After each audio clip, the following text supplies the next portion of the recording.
About a year after I met Mira, my town was shocked by a high school girl's disappearance. There were no leads. No one could figure out what had happened to her. After she was gone for a couple of weeks, people began fearing the worst. We were shocked again the following month when yet another girl went missing. The town was horrified. A strict curfew was enforced, ensuring that everyone under 18 was home before 6. There were rumors of the FBI being involved in the investigation, though I was never certain on this. My mother fretted for my safety, but either out of arrogance or delusion, I told her the killer wouldn't be interested in me. It seemed he was preying on girls from high school. After all, what did I have to worry about? I continued my long walks in the woods with Mira, sometimes staying out past the curfew, knowing that no one would be there to enforce it so far into the woods. It was on one of these late nights that I got quite a surprise. We had returned from our excursion about an hour before. As usual, I barely had enough time to cram my homework in, feverishly scribbling half-assed geography answers at my desk, when Mira flew over and perched on my windowsill. This was so common that I didn't even look up as I opened the pane, continuing my frantic work. She usually came in to grab a snack, sometimes watching me toil, before flying back to her nest. But this was the first time she had ever brought me something. The wet thud on my notepad took me aback. It was so shocking that I didn't realize what it was right away, needing a few seconds to take in the sight before me. Ravens are not picky eaters by any means. They will resort to eating trash and sometimes even carrion. She had dropped an eyeball on my homework, the optic nerve still attached to it. I gagged, looking at Mira in shock. She stared right back. It seemed like she was trying to tell me something. I gingerly picked up the eye, trying to ignore the feeling of it in my hand. The iris was bright blue. The white had turned a yellow hue, bloodshot, and covered in dirt. My stomach lurched. The room started to spin. I knew that it had belonged to one of the missing girls. There were a number of things I should have done.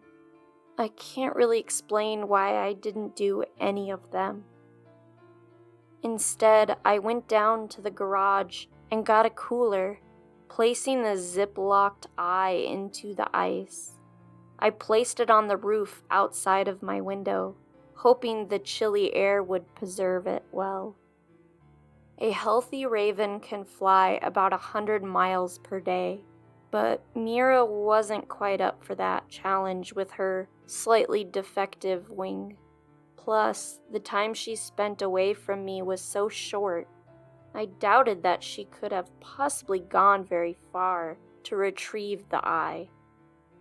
I deduced that it must have been taken from somewhere near our trails. I know that I should have alerted authorities. I know that I was putting my life in danger. Whatever the reason, I got the notion that this was something I could solve, that this was my responsibility to pursue. I waited until the next day to search for clues. I packed a backpack with food and water, ropes. When I was supposed to be walking to school, I called Mira down from her nest and went into the forest. My father's machete bounced against my leg, reminding me that this was no ordinary hike with every step I took. Mira understood what we were doing. If I veered from the correct path, she began getting agitated, even giving me a sharp peck on the neck a couple of times. We walked farther than I had ever ventured before. I knew there was a river coming up, a natural border between counties. For some reason, this made my spine tingle. Mira dug her feet into my shoulders as the water finally came into view.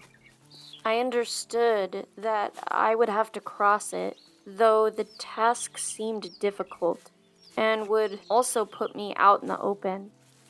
I began searching for the best way across the rocks. All of them seemed like they would be hard to traverse. I took tentative steps, slipping and soaking my feet in the icy water a few times. Mira flew ahead, landing on the opposite banking, encouraging me to continue. When I finally joined her on the other side, she offered a "wow" and lowered her head for me to scratch. Despite the grim situation, this brought a smile to my face. She led me further east along the stream before I lost sight of her. Panic rose in my chest when I heard her calling to me. It wasn't a sound I had heard her make before. She sounded urgent, scared even. I ran as fast as I could, slipping on the rocks as I went. I followed Mira's frantic calls, finally darting into a patch of cedar trees and finding her atop a large rock. When she saw me, she flapped her wings rapidly, rising in volume as I got closer. I hushed her, paranoid someone would hear the commotion. It took me a second to realize that the rock she was on was actually the entrance to a cave. It was so easy to miss. The opening was obscured by a thick vine and undergrowth. I know that I wouldn't have found it if Mira hadn't led me right to it. The gravity of the situation hit me as I took out my flashlight. I braced myself for what I might find when I shined the light inside. I was not prepared for it. Both bodies were badly butchered. In fact, all of their limbs had been removed, stacked in the farthest corner of the cavern. To add to the horror, animals had gnawed off large chunks of flesh. Some fingers and toes were chewed right down to the bone. Worst of all, though, were their severed heads. Their eyes had been plucked out. Their lips had been eaten away to expose their skeletal smiles and swollen tongues. I sobbed, dropping the flashlight and turning away. I had felt so certain I was meant to be some kind of hero. I was so sure of myself before now. This proved to me how far out of my depth I was. I was not cut out for this. I was just a stupid kid, doing something very dangerous. Mira pecked at my back gently as I continued to bury my face in my hands and cry. I ignored her, completely losing my sense of urgency in my grief. It took me a long while to pull myself back together. Much too long.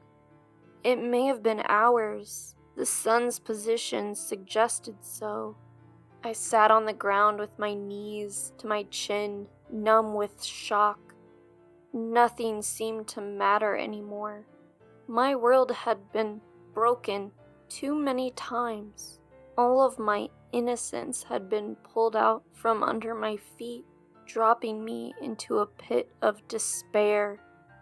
Mira had stopped pestering me long ago, retreating to a tree and keeping watch from above. Still shell-shocked, it took me way too long to register that her sudden shrieks were a warning. Once it sunk in, I heard footsteps approaching. I was emotionally drained, unable to rise to my feet as whoever it was made their way to the patch of cedar trees. Mira continued screaming, eventually coming down from the tree and pecking at my neck, trying to get me moving. My body took a long time to respond. My rubbery legs weren't able to support me once I finally pushed myself up. I flopped back to the ground. The boy who appeared wasn't who I had anticipated. He looked about my age, husky and tall. His beady eyes took a while to settle on mine. His smooth face crinkled with confusion, studying me for a while. Mira continued her racket, now as loud as I had ever heard her. The boy stood about 100 yards away. His deep voice boomed over Mira. "Are you all right?" His voice echoed. I had no clue what to say. My mouth opened and closed like a fish out of water. Concern crossed his face, and he stepped forward. Mira still incessantly shrieking. He got close and crouched down in front of me, his eyes staring straight into mine. "What are you doing on our land?" He growled, any note of sympathy he had before now disappearing. I swallowed. My mind went blank. He noticed my eyes drifting towards the cave. Following my gaze, immediately he grabbed onto my wrist with an iron grip. "Did you see something in that cave? Something you shouldn't have?" He bellowed, pulling me roughly off the ground. "No, nothing," I croaked out, my throat seizing up. He picked me up effortlessly, bringing me close to his face. "You lie! You lie!" Mira came at him with her sharp beak, digging into his eye viciously. I fell to the dirt as he tried to shield himself from her attack. His beefy hand swatted her away, throwing her far into the trees. As soon as I saw her body falling from the sky, I regained my senses. Fueled by rage, I fumbled for the machete. The boy looked down at me with blood leaking from his eye, letting out a savage roar before lunging at me. I tried pushing myself away, unable to pull the machete from its holster in my panic. He punched the top of my head, sending stars shooting through my vision, grabbing a hold of my hair right after. I howled and scratched at his hands, losing a fingernail in the process. More punches rained down on me, each one threatening my consciousness. I faded in and out as the beating continued. I tried to focus on the darkening sky, fighting to stay awake while he dragged me by my ankles. My ears were ringing, drowning out whatever he was screaming down at me. My jaw was broken. I could tell by the way my teeth were stuck together crookedly, crunching painfully with each bump I was pulled over. I was going to die, just like my father, just like Mira, just like her family. I gave up hope, finally letting the darkness take over.